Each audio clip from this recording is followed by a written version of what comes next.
If you're into visual novels of any kind, Doki Doki Literature Club is probably the game you've at least heard of.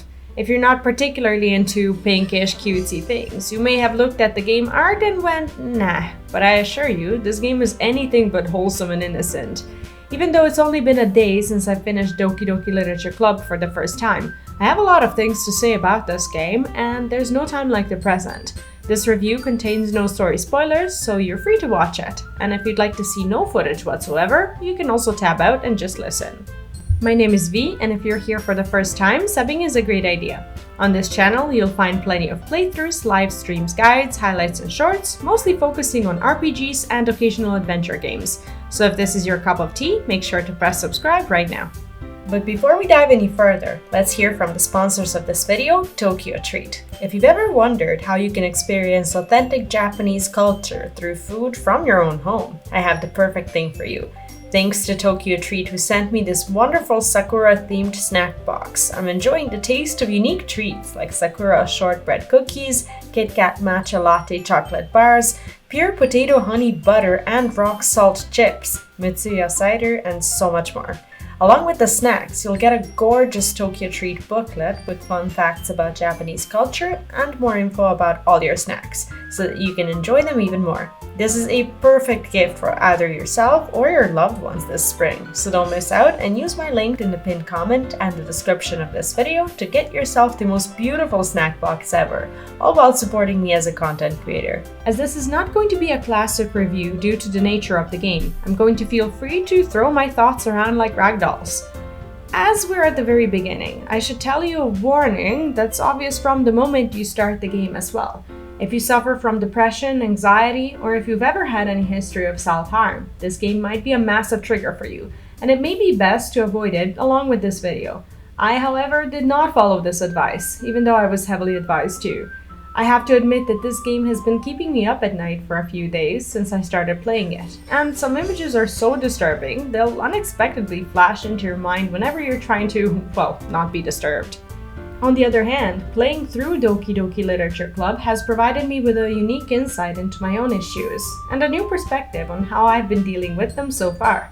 If you've been through any of the hardships that the main characters have, it can make you feel like a survivor, and it's a learning experience without having to make any of their mistakes. I'm not saying this game is recommended to play if you're sensitive to the topics discussed, of course, but in my unique case, I don't regret playing it. The game starts off as a cute, innocent experience, and it kind of makes you wait for something to happen. However, the genius of this game isn't relying on jump scares and gore to make you feel unnerved, at least not as much. The sensation of something being slightly wrong at all times is the actual genius of Doki Doki, and it's a deeply unsettling journey, especially if you're not trying to rush through it or skip over the cutscenes. It makes you feel an array of emotions: excitement, anxiety, sadness, disgust, fear, happiness, and probably arousal if you've got some other issues going on. Doki Doki is not a long game, and if you're not live streaming it or stalling in any way, you can probably complete it within a few hours. The game offers replayability in a way that you can experience multiple storylines depending on who in the game you get close to. And there's even a special ending if you go for it, but I won't spoil it, as you should only be looking into it if you're interested in all aspects of the game, or you know you won't have time to replay it 4 times like me. Unfortunately though, it isn't voiced, so you'll have to come up with your own vocal interpretation of the characters, out loud or otherwise. Before we move on, I would like to ask you to leave a like if you've enjoyed the video so far. Any interaction goes a long way towards my videos getting recommended to other viewers, and it's a small act of kindness that means a lot to me as a creator. As a Japanese-oriented game, Doki Doki Literature Club is pretty obvious when it comes to covering some of the basic data types of loving personalities, and depending on who you get close to, you can discover some amazing and disturbing facts about yourself. The psychological aspect of the game is based on ruthlessly analyzing you through your options, and can even bring you to an epiphany on why some of your past relationships didn't quite work out.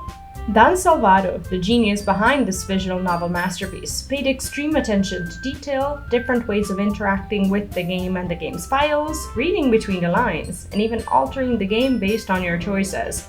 From messing with the folders where the game is located within the Doki Doki itself, to changing the date on your own PC during some points of your playthrough, There are many incredible things to discover, and after hours of watching some super creative people on YouTube pull off ridiculous things with it, I'm even more convinced of how exquisite Dan Salvato and his team are as game designers. Obviously, if you're not a fan of visual novels, psychological horrors, and anime culture, as well as if you're suffering from any of the mental states I've previously mentioned, you may not like this game. It's an acquired taste, not for the weak of heart, and definitely leaves you thinking about it for a very long time. I initially started it as I've seen some of my streamer friends play it and I got curious. And I worked towards finishing it, partially to give myself some sense of accomplishment, due to the fact that most of my other games are over 50 hours long. But I stayed for the unnerving, captivating experience that makes Doki Doki Literature Club one of the most memorable experiences I've ever had the pleasure of streaming.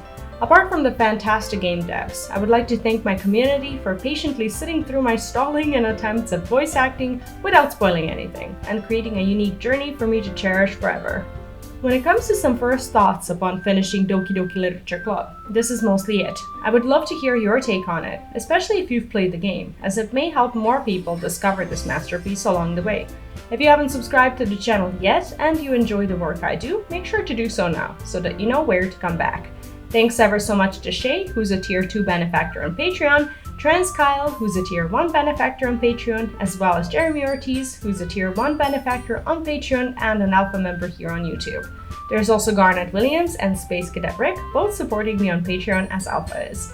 I appreciate everyone keeping me going as a creator so far, and if you'd like to do so as well, you can find all the links in the description of this video.